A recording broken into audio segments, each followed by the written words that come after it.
And you're watching Book TV on C-SPAN 2, and from time to time we like to visit universities and attend different events so we get a chance to talk with authors. And this week we are at Freedom Fest, a libertarian organization in Las Vegas for their annual conference. And we're joined by author Jeffrey Tucker, who is editor of Laissez-Faire Books and the author of these books. It's a Jetson's World, Private Miracles, and Public Crimes, as well as Bourbon for Breakfast, Living Outside the Status Quo. Jeffrey Tucker, let's start with It's a Jetson's World. What's the Jetsons versus Flintstones dichotomy that we live in? Well, you know, these are both very dangerous books, so thank you for having me on. Unorthodox approaches to all sorts of issues. By Jetson's World, I really mean that, well, I was trying to capture the sense of miracle that's around us every day. Due to technology and the astonishing innovations that have happened over the last 10 years, fulfilling my childhood dreams. You know, every once in a while I wonder if I'm going to wake up and realize that the whole digital age was just a big dream, you know, and Walter Cronkite will be on the air, you know, giving me the news or something like that. It all seems too good to be true. And I don't know, there's so many things that are amazing. Let me just give one example. The other day, I was driving in a small town in the Midwest. I was looking for a restaurant to eat.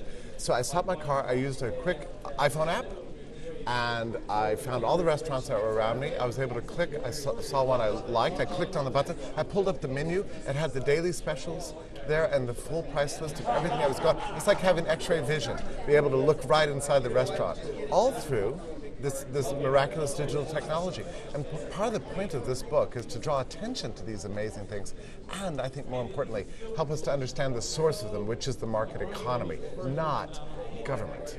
Well, what's the Flintstones part of your book? The Flintstones part is the part that the government runs. That's the physical world that continues to break down, mostly due to taxes and regulations. We live in a highly regimented physical world where just day after day bureaucracies are giving more and more rules on how to use things, how things have to be made, just like in the old Soviet Union or something like that. And we're seeing a kind of breakdown of all the physical things that we once took for granted due to these regulations, whether it's washing machines or dryers or toasters or hot water heaters in our homes. Everything is so heavily regulated now that things aren't working as well as they used to. So it's a strange thing. On the one hand, in the free world of the digital economy, we have massive innovation every day. There's a new release. Everything's more spectacular than ever. And then in the physical world, things are kind of dilapidated, ever less impressive, actually.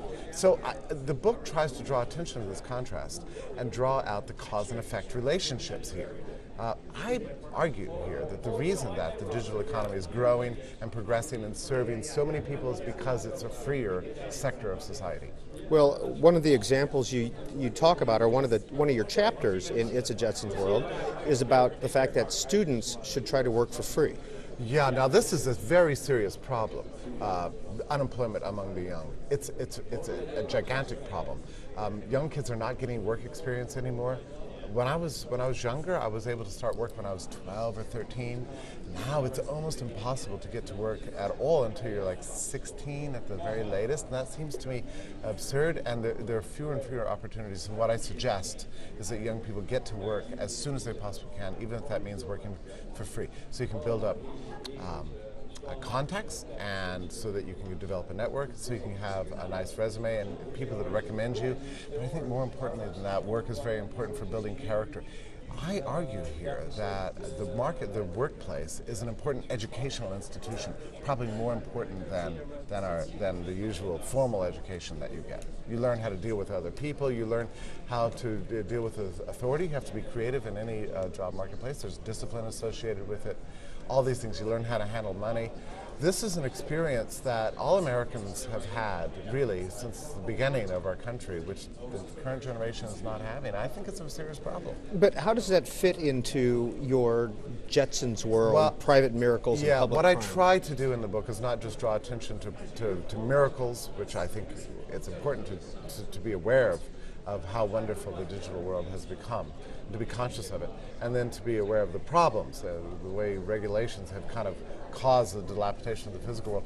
But I also try to provide solutions. I think it's important that people realize that even in an age of what I call despotism, you have to still live a full and free life in whatever way you can.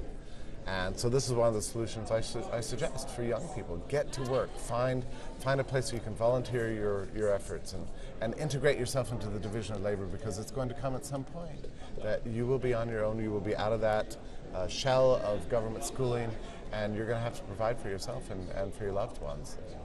Jeffrey Tucker, where did the title Bourbon for Breakfast come from? Well, this is, it came from a very surprising event in my life. I went over to breakfast with a very old scholar at Auburn University who was an expert in Greek and Latin, and he'd written a book on the Old Testament, and just one of these old Southern gentlemen.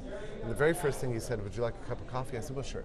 Then he said, "Would you like bourbon in that coffee?" And I was shocked. What is he doing drinking in the morning? It's like a taboo. And I thought, what an interesting contrast. This old scholar, Southern gentleman, violating one of the great social taboos of drinking in the morning. I said yes, of course, and I liked it. So anyway, it was kind of a big moment for me, because I realized a lot of the things we think are true are not true.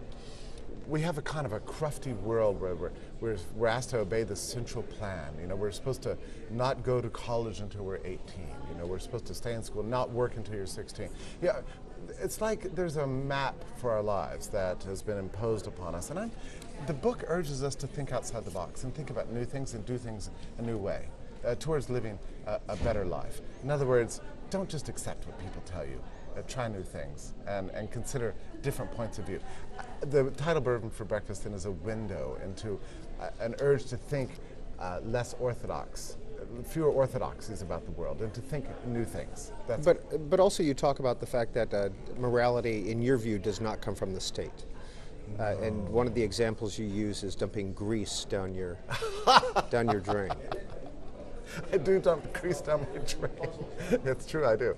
That's funny you would mention that. I'm also a big fan of lard. I consume a lot of lard in my biscuits and pancakes, and I cook with it all the time. So yeah, that's another example. Lard is a good food. I love lard. I praise lard.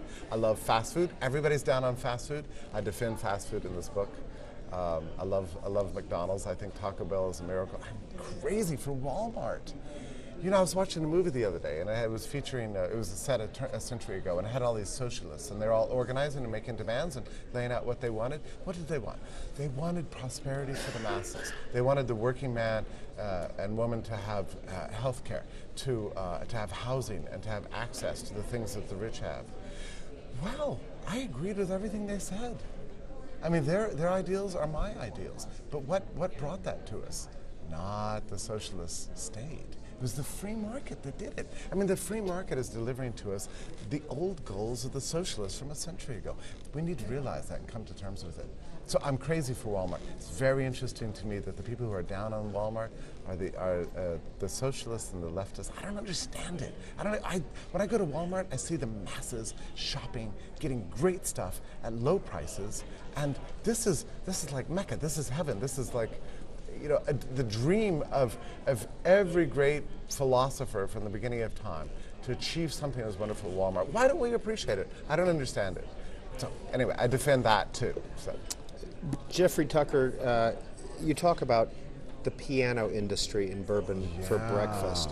And with the current debate on outsourcing going on the highest political levels, what's your take on it? Yeah, I'm glad you brought that up, because that was an interesting essay to research. I got interested in the old American piano industry when I was in the market for a piano. I went to an antique store and I played some of these pianos, these old American pianos that were made in the interwar period. They sound beautiful. They're orchestrally interesting instruments, totally different from the instruments you hear today. And I began to look into the U.S. piano industry. It was gigantic. There was a piano in every home. It was a hugely profitable industry. I haven't got all the data in there, but it was a major part of the American economy, and you can still get these instruments today. Well, at some point it became no longer economically feasible for them to be manufactured in the U.S., and they moved, you know, to Japan and Korea. Now China is a major manufacturer of piano. But my point in the essay is that there was no panic. I don't recall anybody panicking about, oh, isn't it terrible that pianos are leaving the U.S. shores and we're outsourcing our pianos and losing jobs. No, it's just part of the normal market process that takes place. It's part of economic development, and we have to let it play itself out. And I discuss the piano industry in light of the U.S. car industry and the panic that, oh, we can't possibly have prosperity so long as the U.S. is not manufacturing all the cars we drive. Well, I just argue that